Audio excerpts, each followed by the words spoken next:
I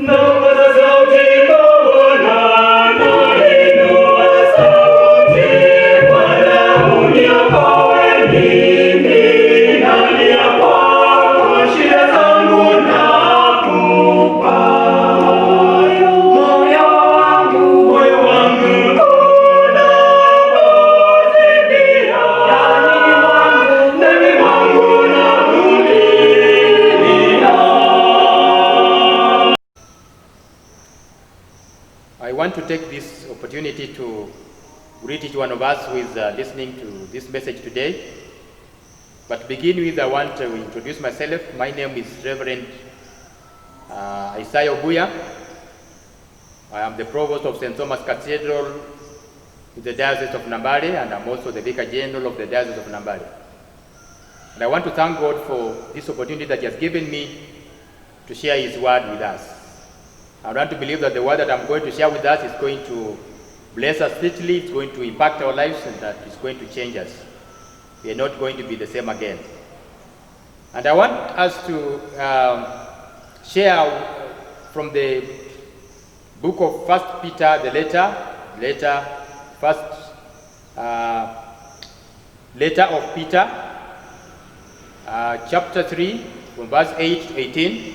But I'm not going to read the whole passage. I'm going to concentrate on one or two verses, which I believe that today is going to guide us as we share with us what the Lord has put on my lips. But I just want us to read the first letter of Peter, chapter 3, verse 8.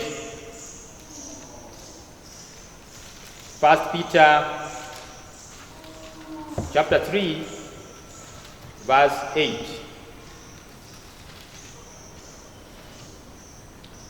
To conclude, you must all have the same attitude and the same feelings. Love one another as brothers and sisters, and be kind and humble with one another. Do not pay back evil with evil or cursing with cursing. Instead, pay back with a blessing, because a blessing that God promised to give you when He called you.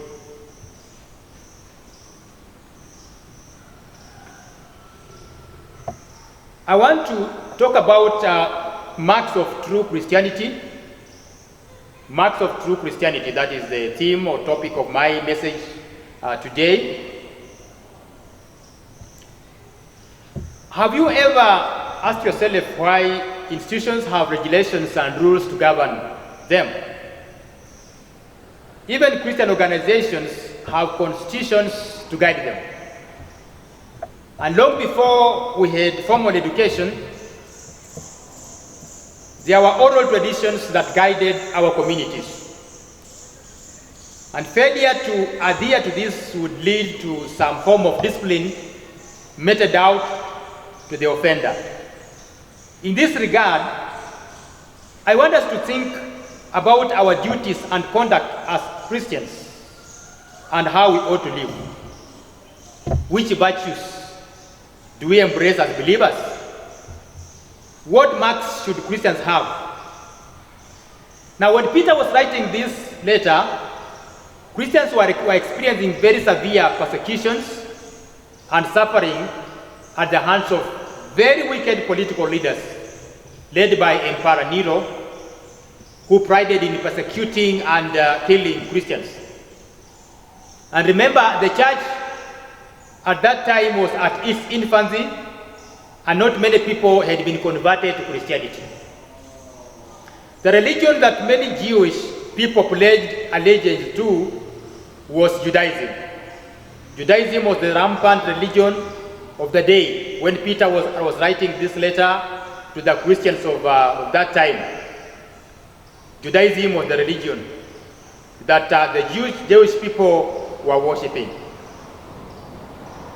Therefore, it sounded unusual and disrespectful for someone to propagate a different faith. And that's why Christians were persecuted by the Jewish people, because most of these Christians were Jews, they were Israelites. But of course there were non-Jews, they were Gentiles, who also believed in Christianity. But most of the Christians who were there when Peter was writing this later were Jewish Christians. Majority of them were Jewish Christians. In the presence of all these sufferings, Peter was bold enough to remind Christians to uphold their Christian virtues. Christianity was being practiced underground. None would expose himself lest he be arrested and jailed or even be killed. In fact, when Peter was writing this letter, many Christians had spread to various places. They were scattered. Because of the persecutions that were there, many Christians had scattered to different localities. They had scattered to different cities and towns. And the few Christians who were there were worshiping or rather gathering in people's homes and under fear, because if they would be found worshiping God, or even if they would be found praising Jesus Christ, they would be arrested. And I want you to imagine that could be the case today, but it was almost similar, but it was a bit different, especially during this Corona period. But we cannot equate the persecution that the early church encountered with the persecution that the church has just encountered in the recent past during this Corona pandemic period. Peter would encourage Christians to uphold their Christian virtues. He knew that they were being persecuted, and he knew that if he would not encourage them with these words, then they would not stand firm in their faith. And that's why Peter had to write these words to them, just to encourage them. And indeed, many Christians lost their lives trying to defend their faith. Peter himself was not spared. He was crucified on the cross, held down, because he said that he would not want to be crucified just like his Lord Jesus Christ was crucified. He was crucified, his head facing down, because he didn't want to die a similar death with his Lord Jesus Christ.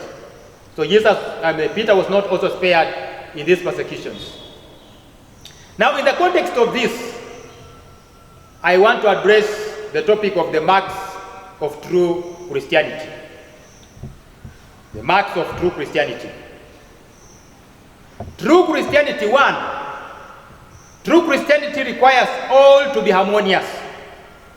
True Christianity requires all to be harmonious. I'm talking about, when I talk about all, I'm referring to Christians, all Christians to be harmonious. The Christian should have an attitude and outlook at harmony with others. One can easily see how this can be true of a believer as he or she relates to fellow believers. Romans chapter 12 verse 16 says, live in harmony with each other. Don't try to act important, but enjoy the company of ordinary people. And don't think you know it all. Ephesians chapter 4 verse 3 to 6 says, always keep yourselves united in the Holy Spirit, and bind yourselves together with peace. We are all one body. We have the same spirit, and we have all been called to the same glorious future. There is only one Lord, one faith, one baptism, and there is only one God and Father, who is over all and in us all and living through us all. Ephesians chapter 4 verse 3 to 6. The Christian should seek to be harmonious in his relationship with all men, seeking to maintain peaceful relationships. Peter would have us go further than this, however. He says, true submission involves more than mere obedience. It involves discerning the mind of the one to whom we are to submit and seeking to embrace it to the degree possible. I want to give an example of a submissive employee. A submissive employee should endeavor to determine how his employer wants these things done and then seek to do it that way. If you have employed somebody, I am sure you know what I'm talking about. You understand what I'm talking about. If you have employed somebody, you let that person do what you want him to do. You'll have to explain to him, let him know that this is what is expected of him as your employee. You as his employer, you will tell him, I expect you to do ABCD. For instance, if she's a girl that you have employed at home, she's a maid, you know what's expected of her. She's supposed to do house chores. And particularly, the mother of the house will instruct her of what she's supposed to do. And if you have a shamba boy, of course, there's that which she is supposed to do. And of course, you will expect him to do what you have instructed him to do. And he has to abide by what you have instructed him to do. And we as believers, we are expected to live a harmonious life because that is what the Lord expects of us. When you talk about harmony, we're talking about living a peaceable life. Having a peaceable relationship with other people. Wanting to live harmoniously, wanting to live joyously with those you are living with. They may be your neighbors, they may be your family members, they may be your fellow Christians, you can name them. And that's exactly what is expected of a child who is brought up in a family. You know, a child who is brought up in a certain family or a particular family may have a mother or a father. And if you are brought up in a particular family, there are things that you are expected to do. You know, there are some issues, there are some things that are not written because family institutions do not have a constitution or a regulation or a constitution or they don't have rules that are written. They are oral, but they are very practical because parents will teach their children when they are growing up, even when they are toddlers. Parents begin to teach them what is expected of them, how they are supposed to handle themselves, or how they are supposed to conduct themselves. And the children would want to please or rather to do what is expected of them and what their parents expect of them. So it is always good to strive to do what is expected of us. Being in harmony does not mean that we all have to agree on everything. We may agree to disagree about less important matters. But in the common work of the Lord, we refuse to let any disagreement separate or distract us. We agree to be of one mind on the things that matter. It's good. It's normal to disagree. You know, even in any given institution, it's normal to disagree on some issues, matters that don't matter. Because we have matters that do not matter at all. There are matters that do not hold, water. That not they are not very. They may not be very, very key. They may not be very primary. You know, as believers and even as an institution, there are matters that are key. There are matters that are very crucial, matters that are very primary. And as an institution, you have to understand that. And if there are matters that are very crucial, matters that are very primary, matters that we feel can build our body, they can build our togetherness, we need to embrace them and we need to make them grow in us so that our unity may stand. None of us is important than the other. We cannot work in isolation wherever we are. As an institution, for even as a church, we cannot live in isolation. We need each other because in a family, or as a family, or in the church, because we are a family, each one of us is endowed with various gifts. And there are those who are endowed or who have been assigned to various ministries. Not all of us can do similar ministries. Not all of us can have the same gift. The Lord has given us or has gifted us differently. And we need to thank God for the gift that your brother or sister has. And you need to encourage your sister and brother to make use of that gift for the glory of God, for the sake of building the body of Christ. So you cannot look down upon the gift that the other brother has or the other sister has. You have to encourage him or her because that gift of his or hers is building one body of Christ, which we all belong. We all build the body of Christ. So none of us can live in isolation. We should never look down upon other fellow Christians. And we should not, even if you're more educated than the other, don't look down upon that person just because probably you may be more educated than him or her. Being in harmony does not mean becoming a clone or being a robot. This does not happen. This happens in cults. This does happen in cults. But it's not in Christianity. In a cult, everyone thinks the same thing. Whatever the cult leader teaches them, that is what they do. In other words, the principle that is upheld in a cult is conformity. So conformity is the operative principle in cults, but harmony is the operative principle in Christianity. So in other words, in a cult, they would conform to whatever they are told by their leader, whether it is right or wrong. But in Christianity, we uphold harmony. That is our operative principle that we are supposed to uphold as Christians. We all have different stations in life. We all have different gifts. We all have different ministries, but we have all embraced the same gospel. We are trusting the same Savior and following His leadership through His word and His Spirit. Bwana Yesu asifiwe.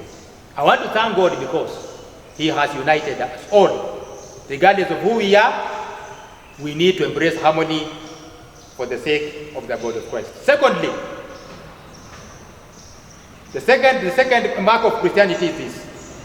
True Christianity requires us to be sympathetic. True Christianity requires us to be sympathetic. The term rendered sympathetic is a compound word made up from the root word suffer. When others are happy, be happy with them. If they are sad, share their sorrow. Romans chapter 12 verse 15. King James translates the Greek adjective sympathetic, meaning understanding, while NIV translates it as compassion. That is compassion for one another. We are willing to feel what our brothers and sisters feel. That is what sympathy or compassion is all about. We are willing to feel what our brothers and sisters feel.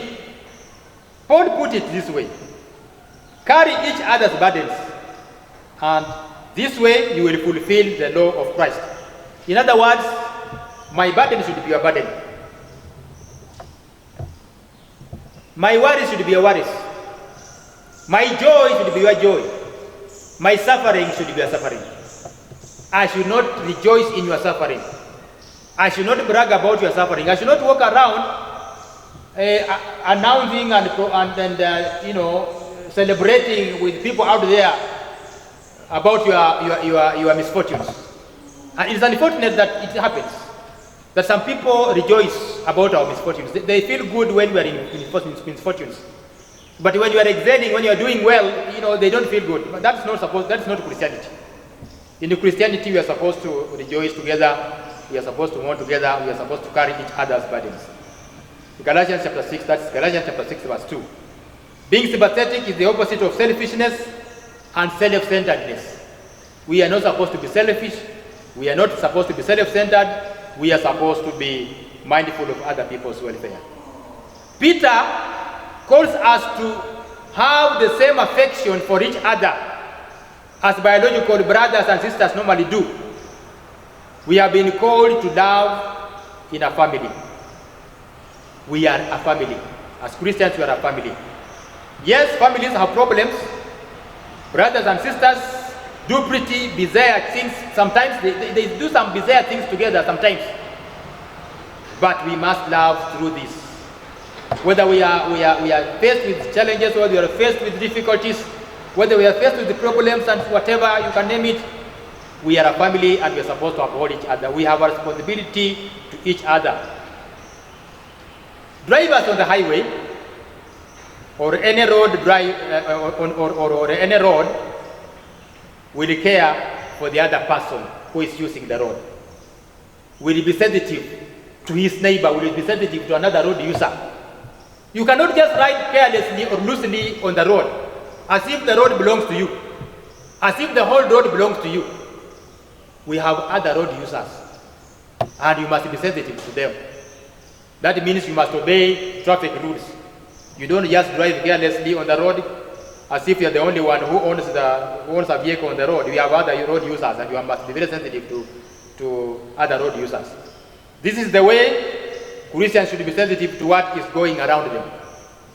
It is unfortunate that sometimes we experience discrimination and segregation in our churches. Sometimes we are not sensitive to the plight of the needy in our community.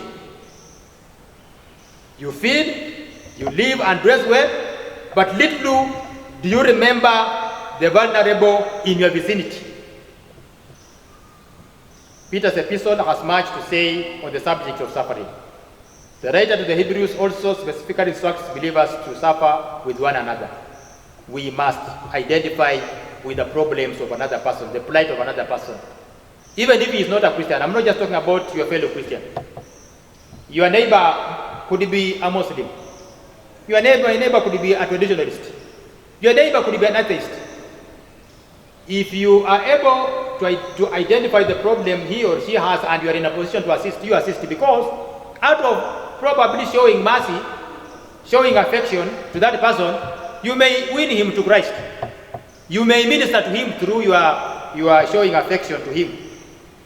The situation we are in requires us to be sympathetic to the plight of those people who are infected and affected by the COVID-19 pandemic. We need to provide psychosocial support. We are not supposed to stigmatize those who are survivors of COVID-19, but to accept them in our midst. Those who have lost their jobs, we ought to be helped to get an alternative job to enable them earn a living and fend for their families and fend for themselves. If we are in a position, even as a church, if we can be able to identify those who are affected, if we are in a position, even as an individual, we should support them, we should help them, we should not stigmatize them, we should not discriminate them, we should not let them feel like they are outcasts. They are not needed. They are not supposed to be in our midst. That word is primitivity. In fact, if you show discrimination, if you stigmatize a COVID-19 victim or a survivor, to me, that is primitivity of its highest order. Thirdly, true Christianity requires brotherly love. That is the third mark of true Christianity. True Christianity requires brotherly love. Brotherly love is the next requirement for the Christian's relationship with others. This word brotherly love refers to the love brothers should have one to another. Don't just pretend that you love others. It must be real love. It must be practical love. You must hate what is wrong, stand on the side of good, love each other with genuine affection, and take delight in honoring each other. Romans chapter 20, verse 9 to 10. But I don't need to, as 1 Thessalonians chapter 4 to 9 says, but I don't need to write to you about the Christian love that should be shown among God's people. For God himself has taught you to love one another. 1 Thessalonians chapter 4, verse 9. Hebrews chapter 13, verse 1 says, continue to love each other with true Christian love. Brotherly love in biblical sense is an extension of the natural affection associated with the near kin towards the greater community of fellow believers that goes beyond the mere duty. This love extends an unconditional hand of friendship that loves when not loved back, that gives without getting, and ever looks for what is best in others. Brotherly love is the love for one's fellow man as a brother. Peter expresses the idea of Christian fellowship and fraternity. Brotherly love is a universal principle. Those shall love their brother as thyself. This time I think we are desiring to have a Christian fellowship back in our churches. We have longed to go back to our churches. We have taken about 4 months without going to our churches, and we are believing that very soon we will be fellowshipping together to continue expressing our brotherly love as we gather together communally in our church. But I'm not suggesting that we can only express our brotherly love when we are in church only. We can even express it out there. Corporate fellowships and corporate, services are good. But it's also good to express our brotherly love even back there. When we are in our families, when we are working, wherever we are working, we need to show it wherever we are. But we are longing to come back to church and to express our Christian fellowship together, because when we are together, we are able to encourage one another and to uphold one another and to rebuke one another and to correct one another through the word that is shared and even through our interactions. If a man say, I love God and hate his brother, he is a liar. For he that does not love his brother whom he has seen, how can he love God whom he has not seen? 1 John chapter 4, verse 20. Why should we love one another? We should love one another because God commands that we love with affection and that we honor each other, because this shows reality of our nature in Christ. In other words, there are behaviors that are natural and fitting for those who are born again and are indwelled by the Holy Spirit and are justified by faith and are treasured in Christ and are hoping in the glory of God. Secondly, we love one another because it is fitting, it is natural, and it is proper. Thirdly, we love one another because affection is natural, because the new birth means we are born into the same family. We have one father and we are all brothers and sisters. We shall spend eternity together in heaven. There will be no suspicion or resentment or disapproval in heaven. You know, one day, my dear brother, one day we shall be in heaven together. So it's needless to hate me. It's needless to hate your brother. Because if you are indeed a born-again Christian, one day we shall reside together in heaven. Today we may not be residing together because we come from various families, different families. We probably will only meet once in a while when we are gathered in church or when we are gathered in a Christian meeting. But after this life, all of us shall be in one place. All of us shall be gathered around the mercy throne. All of us shall be gathered around the throne of grace in heaven, seated with our Lord God in heaven, our Lord Jesus in heaven, where we shall spend eternity together with the Lord. So we have to begin to practice brotherly love when we are here, so that we can extend it to the other home, where we shall live together with the Lord in heaven. My dear brothers and sisters who are listening to us, I have addressed to you about the topic of marks of a true Christian. And I have emphasized this. There could be other marks. Not could be, there are other marks. There are other virtues that make a true Christian.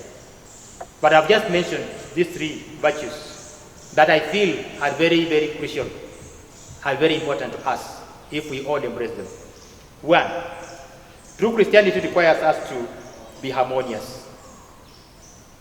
Secondly, true Christianity requires us to be sympathetic. And finally, true Christianity requires us to have brotherly love. May God bless us all. Let's pray together. Gracious Father, in the mighty name of Jesus Christ, we want to thank you for this opportunity that you have given me to share your word, to share your oracles, to share your precepts. I want to thank you, Lord God, for giving me the clarity of speech. I thank you, Lord God, for filling me with your Holy Spirit, who has enabled me to share that which you have put on my lips and on my heart. And I want to trust, Lord God, that that which I have shared with my hearers, my audience, shall impact their lives, and they are going to live by what they have heard. Lord Jesus Christ, we want to thank you because you have heard our prayers. In Jesus' name we pray. Amen. God bless you all. Napaza sauti Bwana, nainua sauti, Bwana uniokoe mimi.